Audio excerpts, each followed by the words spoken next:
Olá! Histórias intrigantes, surreais e até bizarras, que contam o lado mais obscuro e poético da existência humana.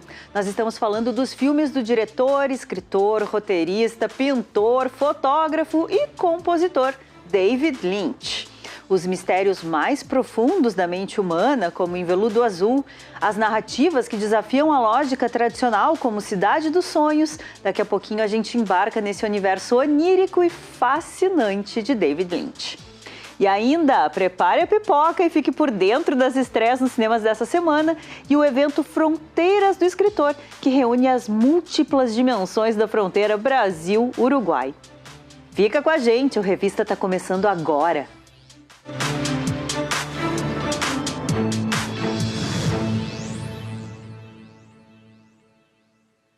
Um cineasta que transformou o estranho em linguagem. Entre sonhos, pesadelos e personagens inesquecíveis, David Lynch criou uma das obras mais influentes da história do cinema e da televisão.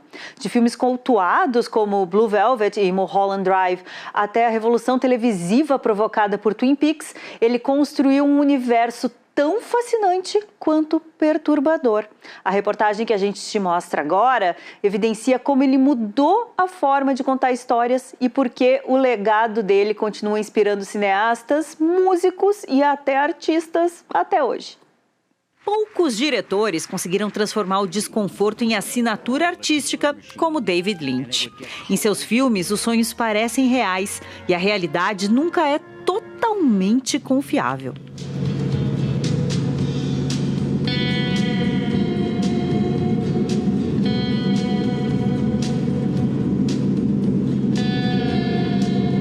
Antes do cinema, David Lynch queria ser pintor.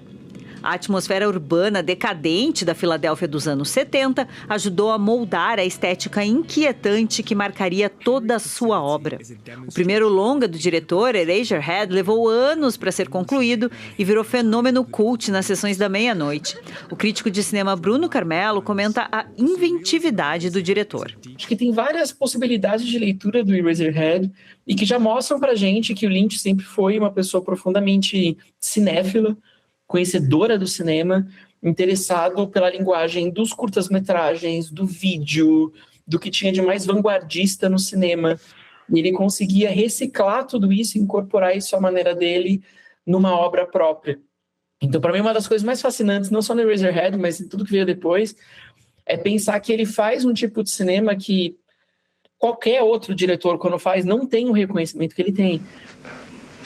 The theater is romance. Nos anos 80 e 90, Lynch levou o estilo autoral para o grande público. O drama O Homem-Elefante recebeu 8 indicações ao Oscar. Veludo Azul chocou Hollywood e Twin Peaks revolucionou a televisão. Bruno salienta o diferencial da série. Hoje é completamente normal que alguém como Scorsese faça séries, que os grandes diretores façam séries. Não era na época em que ele fez Twin Peaks. E ainda é uma série que também não é começo, meio e fim. Enfim, a gente não poderia esperar isso do David Lynch, né? É também um outro formato, quando a série tinha outro tipo de possibilidade e de alcance. Não dá pra gente pensar nas séries que a gente tem hoje com as plataformas de streaming. Era outro momento. Mas acho que justamente como ele não trabalha com narrativas convencionais, como elas não são começo, meio e fim, não é aquela estrutura clássica que a gente espera, ele pode justamente continuar desenvolvendo essa estética do delírio, das simbologias meio que circulares, que fazem referência a si próprias várias vezes, que se ressignificam quando aparecem. Ele consegue fazer isso no formato de uma série. I'm gonna let you in on a little secret. Every day, once a day, give yourself a present. Don't plan it, don't wait for it, just let it happen. Nem sempre o público entendeu David Lynch. Duna foi considerado um fracasso na época e muitos críticos acusavam os filmes de serem indecifráveis. Mas Lynch recusava explicações prontas. Às vezes, especialmente quando a gente só consome cinema norte-americano clássico ou só consome um tipo de série muito clássico. A gente espera que tenha começo, meio e fim, ou pelo menos que no final tudo seja explicado. Se tem um grande mistério, no final as coisas vão ser explicadas pra gente. E não é absolutamente o que a gente encontra no cinema do David Lynch. Existe um prazer muito grande em partir de estruturas clássicas e subverter completamente o que elas têm. Então, desde o terror, que daí no final, Razorhead é outra coisa, Cidade dos Sonhos tem essa questão do delírio, do suspense, até de um erotismo ali entre as duas mulheres, também não se explica de maneira clássica no final. Então, para quem vai buscando esse tipo de cinema muito convencional, muito previsível, não é de modo nenhum que a gente encontra um David Lynch. No hay banda. There is no band. Il n'est pas de orchestra. This is all a tape recording. O nome do cineasta virou adjetivo. Lynchiano passou a definir obras estranhas, oníricas e perturbadoras. O impacto atravessa cinema, televisão, videoclipes, música e até videogames. Com o Lynch, tem a ideia de uma criação de atmosfera, de uma liberdade de romper com essas estruturas todas e de, mesmo dentro de cada um dos gêneros consagrados, fazer algo que é muito seu. O Lynch fez um terror, que ainda tem cara de terror só do Lynch, que ninguém mais faria igual. Ele fez filmes de aventura, filmes de estrada, que só aparecem dele. E ainda quando falavam que ele estava sendo um tanto experimental com Cidade dos Sonhos, ele vem e faz Inland Empire, que é ainda mais experimental, que é ainda mais maluco, como se ele testasse os limites do próprio dispositivo dele. Então é como se a gente estudasse esses raros autores que vão por vários estilos diferentes. Ele até fez o Straight Story, aquela história comum, que daí é um drama clássico, para provar que ele também podia fazer aquilo. E mesmo assim ainda tem uma cara dele. Então isso é muito raro, né?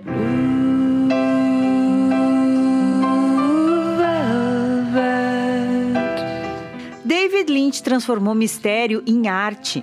E mesmo quando as histórias pareciam sem resposta, talvez o verdadeiro sentido estivesse justamente na sensação de nunca acordar completamente do sonho.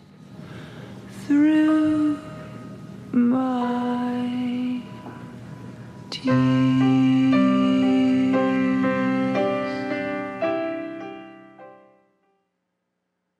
E a gente segue pelo mundo de David Lynch, agora por videochamada de Aracaju com Milton do Prado, que é professor e cineasta. Oi, Milton, obrigada por estar aqui com a gente. Oi, tudo bem? Muito obrigado pelo convite. É um prazer estar aqui falando com vocês. Milton, eu começo te perguntando, o Lynch ele tinha, né, a ambição de ser pintor, a gente viu agora, né, na reportagem. Como é que esse olhar arte plástico, né, aparece na estética dos filmes dele?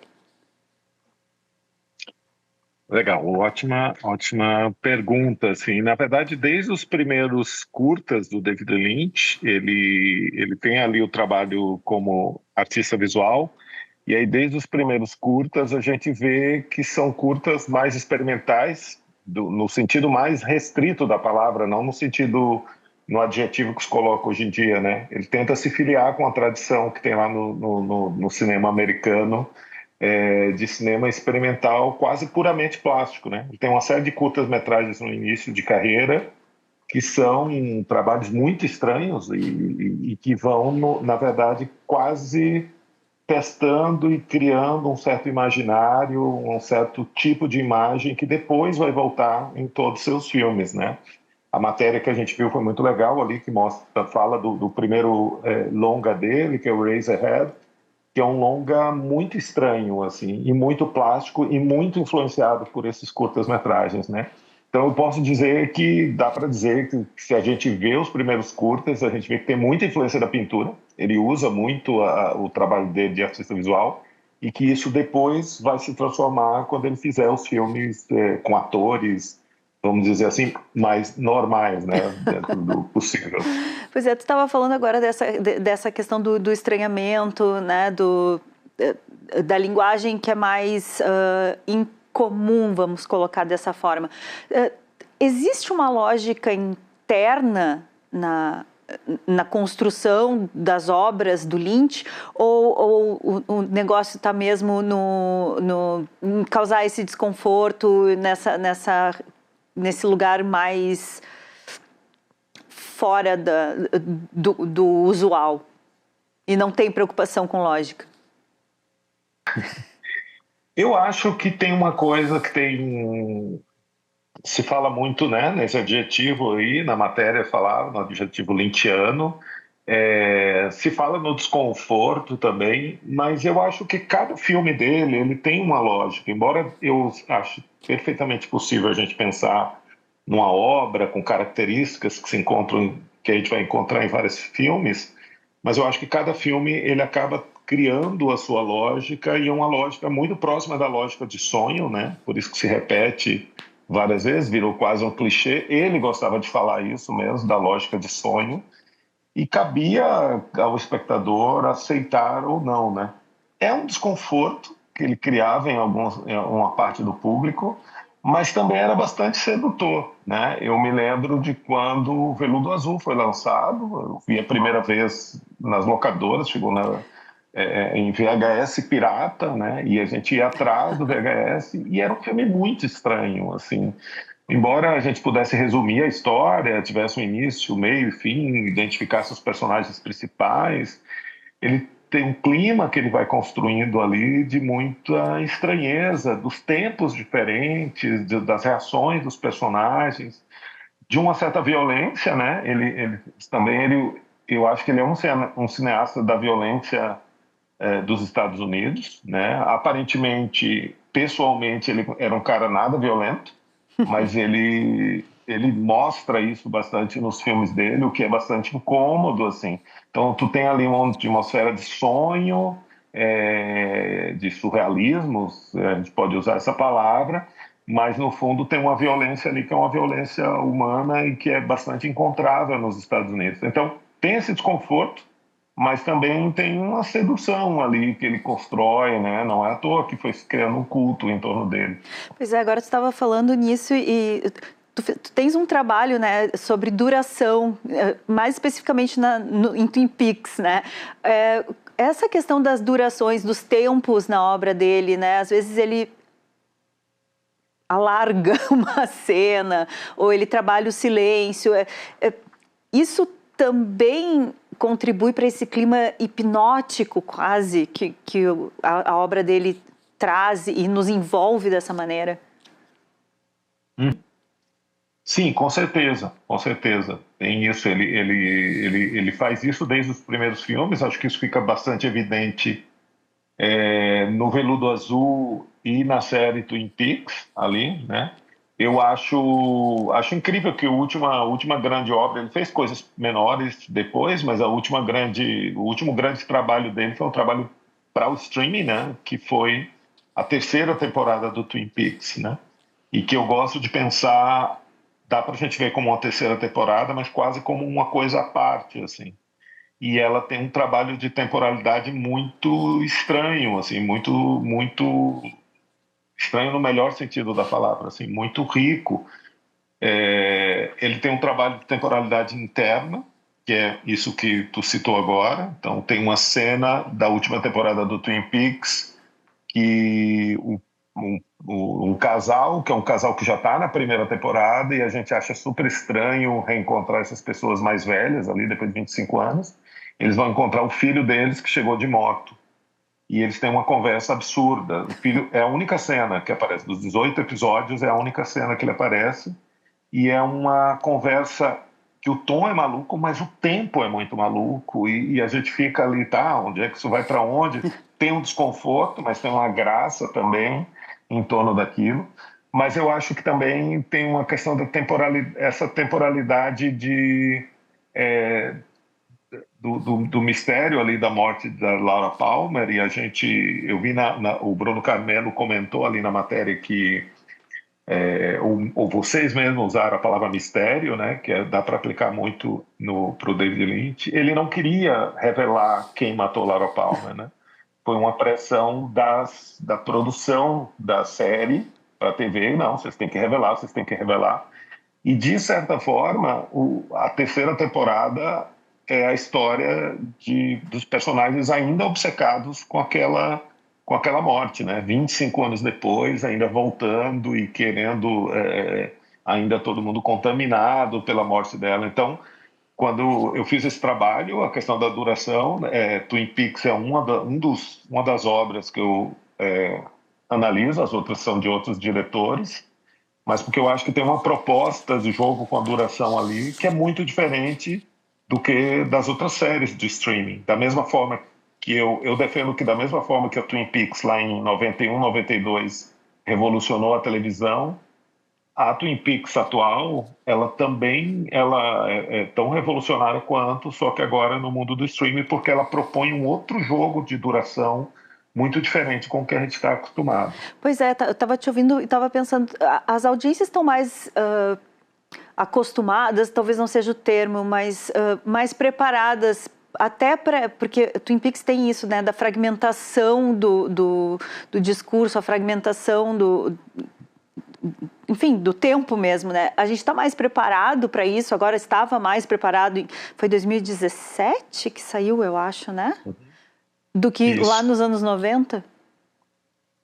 Eu acho que o espectador de série de TV, ele aceita mais, eu acho que ele está mais preparado, se for responder diretamente a sua pergunta. Por um lado, sim, tu tem narrativas muito sofisticadas, que tu não via antigamente, né?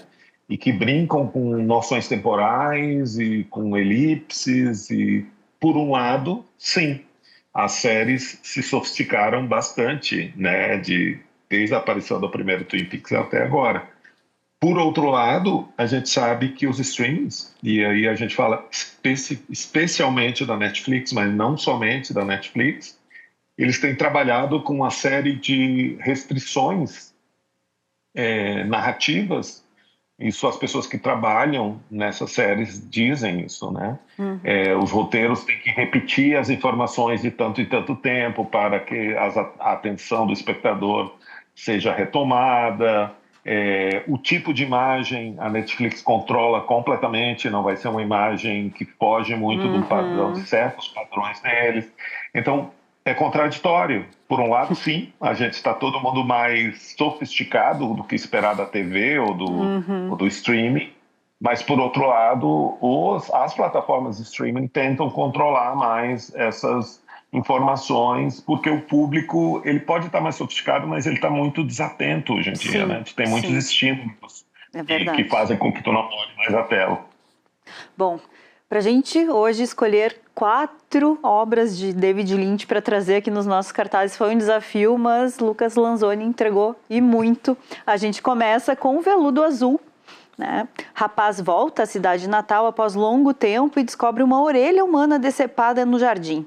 Insatisfeito com a investigação policial, ele e a filha do detetive encarregado começam a averiguar por conta própria e descobrem coisas estranhas. Coração Selvagem. Depois de passar um tempo na prisão, Sailor Ripley reencontra a namorada, Lula Fortune, e o casal viaja para a Califórnia. A mãe de Lula não aceita o relacionamento e contrata um assassino profissional para matar Sailor. A Estrada Perdida. Um músico é acusado de assassinar a esposa em casa. Ele sabe que não foi ele, mas ao ver as fitas das câmeras de segurança, muda de opinião e não consegue entender o que aconteceu, até descobrir a verdade. E Império dos Sonhos. Nikki, uma atriz casada, é convidada para atuar em uma produção polonesa que foi interrompida após a morte dos protagonistas. Logo, ela se envolve com o ator do filme e a realidade começa a se misturar com a ficção. São títulos que tu também destacarias, Milton? Sim, eu gosto de quase todos os filmes do David Lynch. Eu não gosto da versão dele do Duna, mas eu não acho horrorosa, simplesmente não é algo que eu volte. Eu acho que eu sinto falta aí de 2 títulos, né? Eu sinto falta do Cidade dos Sonhos, o Mulholland Drive. Eu acho que é a grande obra-prima do David Lynch. A gente, no ano passado, teve a oportunidade de rever, ele foi relançado nos cinemas, né? Alguns meses depois da morte do Lynch, aqui no Brasil, a gente passou nos cinemas, no shopping, e é muito impressionante ainda o filme. É muito, muito bacana rever ele hoje em dia. E a terceira temporada do Twin Peaks aí, que eu defendo ela.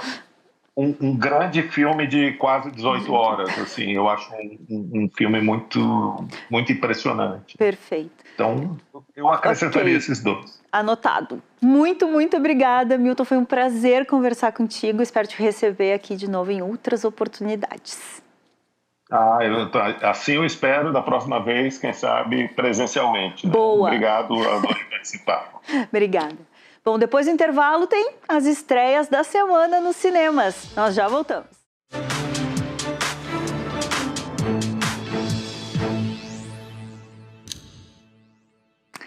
Uma sexta-feira musical está esperando os porto-alegrenses. A gente começa com um samba da melhor qualidade.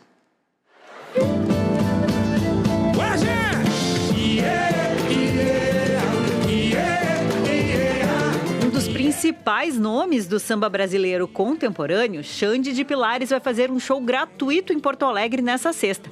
Ele vai apresentar os maiores sucessos da carreira a partir das 8 da noite no Parque da Redenção.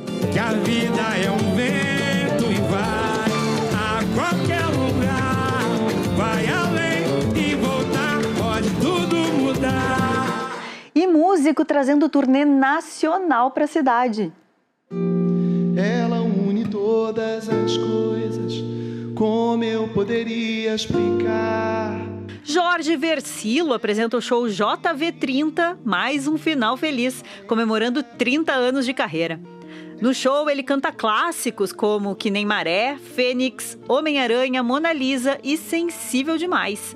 Tudo isso na sexta, a partir das 9 da noite, no Auditório Araújo Viana. Ingressos no Simpla. Ela está em todas as coisas, até no vazio que me dá, quando vejo a tarde cair. E para fechar, tem pioneira do reggae se apresentando por aqui.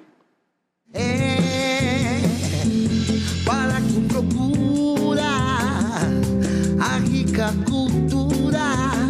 Primeira mulher à frente de uma banda de reggae no Brasil, Mariette Fialho vai fazer a gravação de show nessa sexta-feira.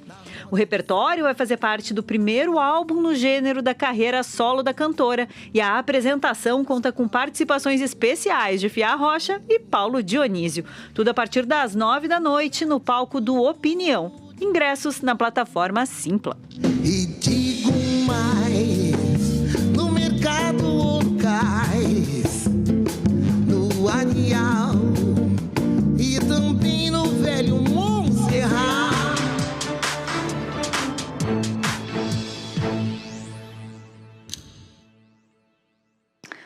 Agora é hora de cinema. Henry Cavill, Eiza Gonzalez e Jake Gyllenhaal estrelam o mais novo filme do diretor britânico Guy Ritchie, A Zona Cinzenta.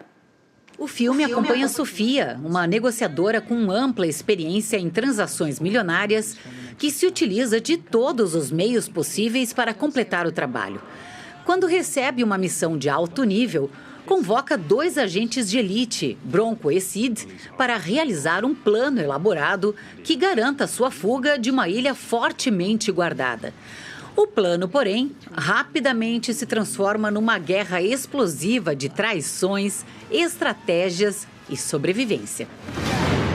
They operate in the gray. Show me what you got. O cinema nacional também marca presença com O Rei da Internet.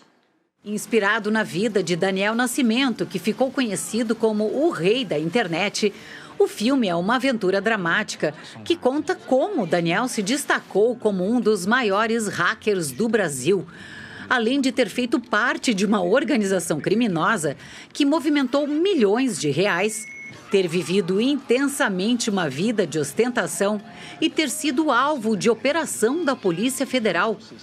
Tudo isso antes de completar 17 anos.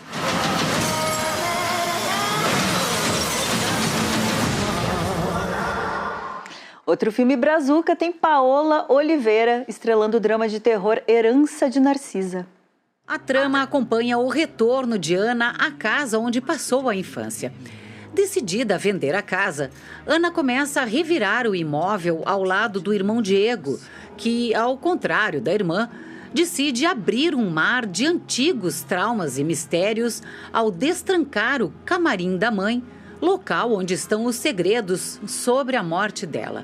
Após o irmão ir embora, Ana passa a ser assombrada por uma maldição ancestral e pelo espírito da mãe. Para sobreviver ao mal que a ronda, Ana precisará confrontar as mágoas e as memórias de uma relação tóxica mal resolvida. Essa casa sou eu! E tem reexibição dupla do maior clássico de Tom Cruise, Top Gun: Ases Indomáveis e Top Gun: Maverick. 4 décadas após redefinir o cinema de ação dos anos 80 e transformar aviões de combate em símbolos da cultura pop, Top Gun volta às telonas em uma celebração especial.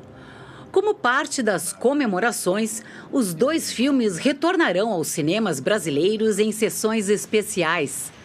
Top Gun: Ases Indomáveis e Top Gun: Maverick voltam às telonas por tempo limitado, permitindo que fãs antigos e novos espectadores revivam a experiência cinematográfica da franquia em tela grande. E o Lucas Lanzoni já está aqui com a gente hoje para comentar as estreias e reestreias da semana também, né, Lucas? Top Gun em dose dupla. Tudo bem, Renata? Sim, a grande pedida do final de semana, né, é poder reassistir esses grandes clássicos dos anos 80 e agora mais recentemente o Top Gun: Ases Indomáveis, que lançou, digamos assim, o Tom Cruise, né, o estrelato, juntamente com o Val Kilmer, né, e dirigido por Tony Scott, que era um grande diretor de ação, né, irmão de Ridley Scott, que infelizmente tirou a própria vida, né, como a gente lembra. Mas assim, é um filme muito interessante porque ele fez com que muita gente se interessasse em se alistar no serviço militar americano na época. Por Que conta do boom que foi aquilo, né? E tem cenas icônicas, a moto, a música do Berlim, né? Take My Breath Away, do Kenny Loggins, Danger Zone. Então é uma grande pedida, assim como Maverick, que depois de anos, né, teve a continuação, que aí sim é um filme que tem muito mais recurso. Então a parte técnica é espetacular, assim, é o mesmo diretor de Fórmula 1, então a gente sabe o que espera, e é um bom filme de ação também, sabe? Passa rápido, é bacana, é o bom e velho tiro, porrada e bomba. Mas eles conseguiram atualizar a história, porque eu confesso que eu não assisti o Maverick, eu vi o primeiro, mas o Maverick eu não assisti, então conseguiram atualizar bem a história. Eu sei que trouxeram o Val Kilmer especialmente para uma cena. Sim, trouxeram ele de volta para uma cena, ele nem fala, né, por conta do problema de saúde. Mas eles atualizam daquele jeito, eles recuperam, o filho de tal personagem do primeiro filme tá no filme, sabe? É mais uma desculpa para colocar o Tom Cruise a fazer acrobacias com um avião e arriscar a própria vida em cenas absurdas, né? Mas vale a pena, assim, se eu fosse dar a sugestão, vai no Maverick. Eu acho o Maverick melhor do que o primeiro Top Gun, que pra mim, eu acho um pouco datado, sabe? Assim, mas tem que ver com a cabeça daquela época. Mas o Maverick eu acho um filmaço até hoje. Vou aceitar essa dica, então. Muito obrigada, Lucas. Até quinta. Mas olha só, antes de tu ir, eu queria te contar uma coisa que é muito legal. O rock da Hurricane está de volta ao Rio Grande do Sul. Depois de viajar para os palcos nacionais, como o Lollapalooza desse ano, e dividir a cena com lendas como Deep Purple, a banda retorna às origens para uma série de shows que prometem matar a saudade do público gaúcho. A turnê começa nessa sexta, amanhã, dia 15, em Santa Maria, no palco do tradicional Teatro 13 de Maio. Olha esse trava-língua, galera, que legal. Mas, para dar mais detalhes sobre essa sequência de shows, a Lizzy Mottini conversou com o Léo Maier, que é guitarrista e produtor da banda. Confere.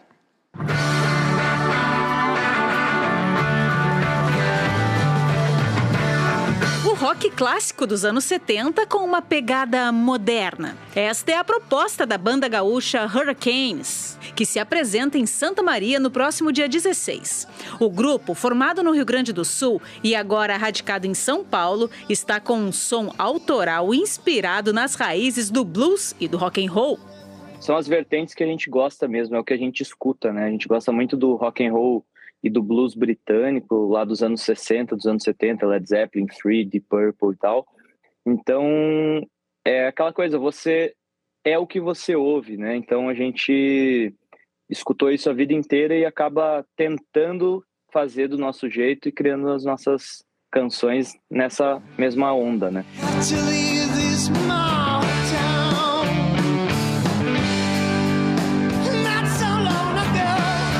Com 10 anos de estrada, a banda ganhou projeção pela sonoridade vintage. Já lançou 2 discos de estúdio. A mistura entre referências clássicas e produção contemporânea virou uma das marcas do grupo. Cada disco, a gente está no nosso 3º álbum agora, cada disco ele é um pouco diferente do outro, né? Nesse 3º disco que a gente vai lançar agora em maio, a gente fez um processo imersivo diferente. A gente foi para o estúdio sem as músicas, por exemplo, e resolveu compor e criar dentro do estúdio, que é uma coisa que a gente não tinha feito até então. Normalmente hoje é tudo muito pronto, preparado, né?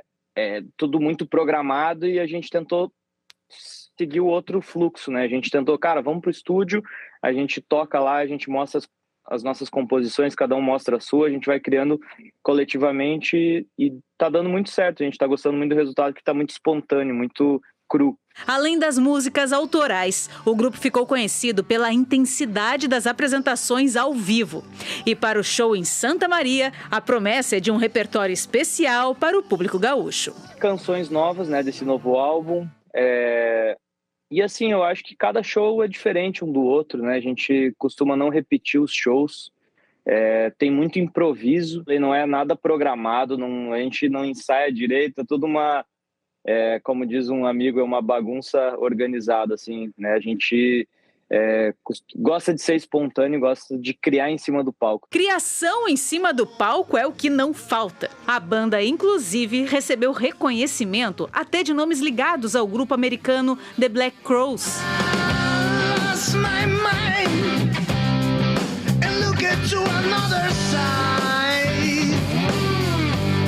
A gente abriu o show deles em 2023, aprovados pela banda, né? Eles ouviram o nosso som e aprovaram essa abertura.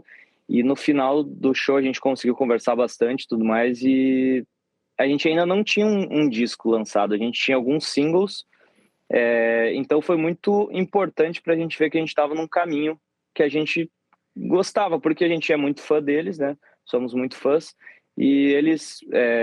darem esse sinal de ok foi muito importante para a gente seguir fazendo o que a gente estava fazendo. E a energia do público, tu acha que o gaúcho é diferenciado ou não? Assim, eu não sei como é. O gaúcho é muito roqueiro, com certeza é diferenciado. E assim, bom, eu cresci aqui, então eu posso dizer com certeza que a gente é muito influenciado pelo rock, tanto uruguaio quanto argentino. Então tem a raiz aqui, e os argentinos também são muito roqueiros, então é uma parte aqui uma parte do país que consome muito rock, e também, tanto é que existe o rock gaúcho, né? Pelo jeito, a turnê aqui pelo Rio Grande do Sul vai ser de muito rock and roll, consolidando uma trajetória de crescimento dentro do rock gaúcho. 15 de maio, em Santa Maria, no Teatro 13 de Maio, dia 16 em Panambi, no Pub Handit, e dia 17 no Grés, em Porto Alegre, com a banda Pata de Elefante, uma bandaça também, que eu amo, sou fãzaço, e a gente vai tocar juntos, então, no Grés, em Porto Alegre. Os ingressos, acho que o lugar mais fácil no nosso Instagram, hurricanes.band, lá na nossa bio tem acesso a todos os ingressos. E é isso, fica o convite, quem gostar de rock and roll, de blues, de improvisos e essa vibe dos anos 60, dos anos 70, cola com a gente. Even when the light is gone.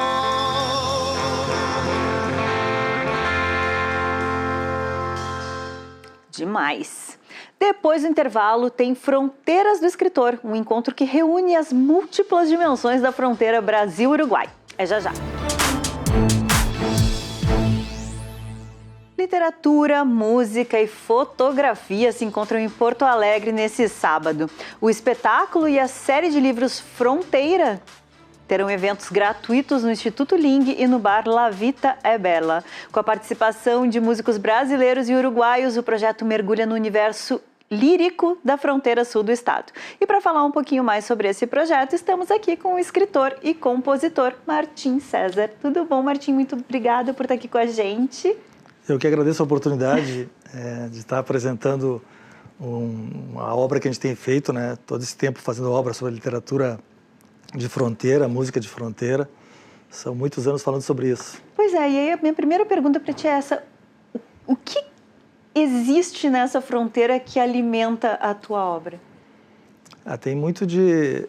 Eu sempre digo que se eu pegasse, por exemplo, na minha cidade tem o Rio Jaguarão, né? Sou de uma cidade que é fronteira de rio. Se eu largar uma pedra ali dentro do rio, aqueles círculos concêntricos, eles vão se espalhando para os dois lados. Então, assim, quem nasce nessa região de fronteira, e Porto Alegre não deixa de ser também, o Rio Grande do Sul é uma fronteira com o restante da América Latina, né? América de língua espanhola.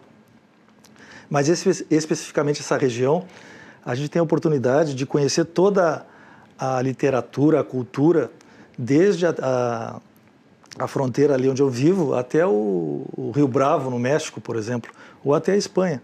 Então, se a gente souber aproveitar isso aí, a gente aproveita todo esse lado de língua espanhola, a literatura maravilhosa da América Latina, né? E, do outro lado, o país continente, que o Brasil é um continente praticamente. Então, a gente tem, quem souber aproveitar isso, trabalha com esses dois materiais, formando um terceiro material, né? Então, é o que eu pretendo. É o que eu faço com a minha obra, às vezes sensitivamente, mas ela sempre sai com essa ideia de dois lados, de hibridismo, de mistura de idiomas, mistura de culturas, sempre sai assim. Pois é, a gente tem essa ideia, até estávamos conversando antes, né, da fronteira como um lugar físico, mas também ela não é exatamente lugar físico, né, ela é mais simbólica. O que te interessa mais nisso? É a questão da mistura que a fronteira proporciona, a ideia do pertencimento a dois locais diferentes? O que te chama mais atenção nessa ideia fronteiriça? Eu tive um grande mestre, né? Na verdade, antes de conhecê-lo, eu já tinha um grupo chamado Caminhos de Si, que a gente já fazia coisas de fronteira com a música, muita coisa com a música. Mas quando eu conheci a obra dele, que foi o Aldir Garcia Chilé, o grande escritor, ele tinha uma frase maravilhosa que ele dizia que na fronteira, tu sair de uma cidade do lado brasileiro e ir para o lado uruguaio, era tu ir ao exterior sem sair do interior. Eu acho essa frase maravilhosa, ela define muito do que eu penso. A gente tem toda uma região ali que, como está longe da capital, né? Longe das cidades maiores, ela às vezes não parece que tu cruza de país, tu cruza de um lado para o outro, e é como se tu estivesse no teu mesmo lugar. É quase uma cidade, dos dois lados é a mesma cidade. Claro que o idioma muda, mas os relacionamentos são entre as pessoas dos dois lados, e a cultura é muito forte nisso aí. A cultura é muito forte. A gente fala sem perceber, a gente usa palavras espanholas a toda hora ali, e a cultura trabalha muito nisso, a nossa cultura. Todos os lugares trabalham assim, o nordestino trabalha assim, o pessoal da serra trabalha assim, mas a nossa cultura lá, a nossa identidade é essa híbrida no idioma e também no pensamento de que tu não trocasse de país quando tu cruzou de um lado para o outro. Então vou apostar na mistura. É uma mescla, é um hibridismo mesmo. Fantástico. Bom, nesse sábado a gente vai ter 3 obras literárias sendo apresentadas, né? Me conta um pouquinho sobre cada uma dessas, começar com essa que está na tua mão. Esta aqui, Breve Fulgor do Relâmpago, na verdade é uma compilação de 30 anos, mais de 30 anos de poesias, que eu recito em espetáculos que a gente faz, recital poético musical. Inclusive a gente vai apresentar em São Paulo agora, na Feira do Livro do Pacaembu. Que legal. Que eu uso os músicos que eu trabalho muito com música, eu sou compositor, e eu sempre tenho alguns músicos juntos, e eu faço poesias e vou contando as histórias, e os músicos vão cantando as músicas que eu compus, e eu quis juntar tudo num livro, e esse livro junta esses poemas, mais uns 30, são uns 80 poemas, são 50 que eu faço há muitos anos, e mais uns 30 poemas novos. Eu quis juntar tudo numa história que se chama Breve Fulgor do Relâmpago, ou seja, a passagem do tempo, né? O flash, memorizar grandes momentos da tua vida, aquilo que realmente interessa e que fica, no caso não são retratos, e são retratos, são poesias como se fossem retratos de momentos de cada um de nós, né? Pessoas que olham uma laranjeira e lembram do tempo da sua avó, quando arrancava aquela laranja e a avó fazia que não via, a laranja era do pátio dela, ela fazia que não via. Então, poemas como esse estão aqui. Pois isso é uma coisa que a poesia nos entrega também, que é essa possibilidade de fazer assentar e de viver num outro tempo, né? A própria cadência da poesia é um outro tempo que não é o tempo da hipervelocidade que a gente vive hoje no mundo. Essa obra, ela fala também de uma forma de resistir a essa hipervelocidade. Mas é justamente isso, realmente é sobre a passagem do tempo, mas sobre o aproveitamento daquele tempo que realmente vale. O tempo que tu realmente sabes fazer o relógio da vida, dar uma paradinha para aproveitar aquele momento. São poemas que falam sobre isso muito. Tem vários poemas que se chamam, aqui dentro se chamam Flash número 1, Flash número 2, Flash número 3. São aqueles momentos que vão ficando marcados na vida da gente e que a gente tem que parar um pouco, às vezes, de correr, essa correria nossa tão doida, né? Mas o mundo exige essa correria. Só que se a gente tiver um tempo para poesia e um tempo para nós mesmos, né? A gente vive a vida com um colorido maior, né? Com uma arte maior. É o espaço para respirar, né? Espaço para respirar. Acho que esse livro fala muito sobre isso. Bom, falando em colorido, tem também uma obra infantil, né? Cantigas de Roda Mundo, que também vai ser apresentada. Me conta um pouquinho sobre ela. O que é esse projeto? Esse é um projeto que a gente fez para... Eu sou compositor de música há muitos anos, né? Muitas músicas em festivais. O pessoal me conhece mais, às vezes, no meio do Rio Grande do Sul ou no Brasil, assim, com festivais de música. E eu queria ensinar para as crianças, deixar um legado para as crianças de como aprender a compor. Claro que todo mundo pode fazer isso, mas eu digo, o que eu poderia oferecer? Então eu peguei músicos meus e artista, pintor maravilhoso, Alfredo Aquino, e músicos que trabalham comigo, e eu fiz um personagem chamado Rodamundo, que é uma espécie de Peter Pan, que ele não cresceu, mas na verdade ele tem como 80, 90 anos, ele viveu todo esse tempo, então ele pode contar histórias para as crianças da mesma idade dele, da mesma idade física. E aí eu vou contando as histórias e vou ensinando as crianças a cantar, ou a tocar um instrumento, ou a pintar. Tudo isso o Rodamundo faz. Ele vai contando as histórias para as outras crianças e as crianças vão aprendendo a compor. Ser um cantor, um compositor, um pintor, o que seja, uma arte, aprendendo com o Rodamundo. E tem aqui um espacinho também para as crianças exercerem essa criatividade, né? Isso foi uma ideia do meu pintor-editor, Alfredo Aquino. E as crianças, que a gente já apresentou em várias escolas, a criançada fica enlouquecida, porque elas estão aprendendo a cantar junto, então elas cantam as músicas e depois, no final, elas têm que pintar. Então a gente faz todo um trabalho lúdico. E vai sair o segundo livro e a gente vai apresentar, inclusive, aqui numa aldeia indígena. Vão ser 5 cidades, uma é Porto Alegre, e aqui vai ser uma aldeia indígena, a gente vai levar os 2 livros do Rodamundo. E como é que vai ser isso nas aldeias? Como é que vocês pensaram essa dinâmica? É do mesmo jeito, levando músicos. A gente vai levar, sempre leva um músico, um instrumentista, às vezes multi-instrumentista, e para tocar violino, pegar as crianças para cantar uma música junto. Eu provoco muito, porque eu faço poesia, né? Então eu faço a rima, e já deixo a rima para a criança fazer. Então elas respondem, depois elas têm que fazer só elas, e assim vai. Desafios para as crianças, elas ficam enlouquecidas. Tem gravações maravilhosas sobre isso. As crianças usando o livro para também se sentirem artistas, e podem ser, né? E vão ser algumas, muitas. Tem mais uma obra que a gente não tem aqui, que também fala sobre 2 mundos, né? Há muito tempo eu fiz um trabalho, antes de conhecer o Aldir Garcia Chilé, o grande escritor esse, que o pessoal conhece mais por ter feito a camiseta da seleção, a Canarinho, mas ele, na verdade, foi um dos maiores escritores que o Rio Grande do Sul teve, com obras maravilhosas. Tem uma obra dele que, inclusive, tem um filme chamado O Banheiro do Papa, que ganhou prêmios, que a obra dele, O Dia que o Papa Foi a Melo, é praticamente o filme. Tem um livro dele sobre o Gardel, As Mulheres de Gardel, que é impressionante, ganhou tudo que é prêmio, açorianos e outros.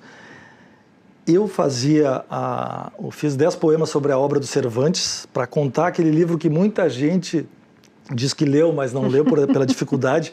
Mas o livro é impressionante. Aí o que eu fiz? Fiz 10 poemas, alguns viraram música, outros são poesias, a gente faz um esquete, eu vou recitando, as pessoas vão cantando, meus músicos. E encontrei nesse meio tempo que eu fazia a peça, nós circulamos pelo estado e pelo Uruguai, encontrei o Aldir Garcia Chilé.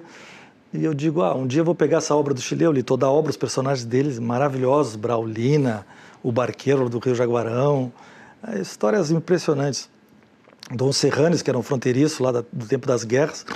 Eu digo, vou juntar esses personagens com o Dom Quixote, com o Sancho Panza, com a Dulcinea, e vou fazer 20 poemas sobre isso. Aí acabei fazendo 20 poemas, 10 viraram música, 10 viraram poemas. A gente faz um recital com poesia e música, com Maurício Barcelos, um grande cantor. A gente faz uma apresentação toda da obra do Chilé e do Cervantes, do Miguel de Cervantes, juntando os dois, como se os dois se encontrassem na ponte do Jaguarão. O Cervantes vindo pelo lado espanhol e o Chilé vindo pelo lado indo pelo lado brasileiro. Fantástico. Essas obras vão ser traduzidas para o espanhol também? A obra do Chilé, sim, é uma obra que já estou trabalhando nisso. Essa aqui tem grande chance de ser. Eu tenho alguns músicos no Uruguai e na Argentina. E tem um duo maravilhoso de folclore lá, que inclusive está no livro CD esse do Chilé, que é o duo Copla Alta. Hoje é duo Copla Alta, seria uma dupla de versos, de versos de alto nível. Esse duo aí hoje é o melhor do Uruguai, na minha opinião. E a gente está trabalhando junto para musicalizar também em espanhol essas músicas todas. Que demais. Por favor, Martim, convida a nossa audiência para prestigiar e aproveitar a tua poesia e a música e todas as atividades visuais que também vão estar incluídas nesse roteiro que nós vamos ter no sábado. No sábado, às 10h30, vai ter no Instituto Ling, a gente vai, ali no Três Figueiras, a gente vai conversar primeiramente com o grande Juarez Fonseca, o maior crítico musical do Rio Grande do Sul, que é meu padrinho também, literário. Foi ele que me conseguiu a publicação do primeiro livro aqui em Porto Alegre, o livro Sangradouro, que é um livro de contos sobre a história das charqueadas da fronteira. Eu vou conversar com ele vai conversar sobre Barbosa Lessa e eu sobre Aldir Garcia Chilé. A gente vai fazer uma conversa de 30 minutos, 40 minutos. Depois eu vou fazer um pocket show com Maurício Barcelos com a obra do Chilé. A gente vai fazer tudo isso aí gratuitamente no Instituto Ling, enquanto lança os livros. Depois vai ter só os autógrafos ali. À noite, eu tenho um grupo chamado Náufragos Urbanos, que a gente faz MPG, músicas. A gente já está com 3 CDs, 2 CDs na verdade. O primeiro era com o Ricardo Fragoso, que é um músico que me acompanha, vai me acompanhar em São Paulo. A gente vai fazer no La Vita é Bela, aí vamos fazer MPG, e eu vou fazer poesias e vamos contar histórias também. La Vita é Bela na Rua Dona Leonor, acho que é, Dona Leonor. Também gratuito ali vai ter um cover, acho que um cover artístico, mas eu convido as pessoas, ali vai ser a confraternização do evento que vai ter mais cedo no Ling. Convido quem puder, quem gosta de literatura, quem gosta de fronteira, dos temas, quem gosta de Barbosa Lessa e de Garcia Chilé. Quem gosta de música. Quem gosta de música e de histórias, muitas histórias. Imperdível. Muito obrigada. Eu que agradeço. Te espero aqui em breve para me contar do segundo número do Roda Mundo. Muito obrigado pela oportunidade. Até mais. Bom, agora é hora da gente conferir a previsão do tempo para sexta-feira com o Lucas Canever. Oi, Lucas.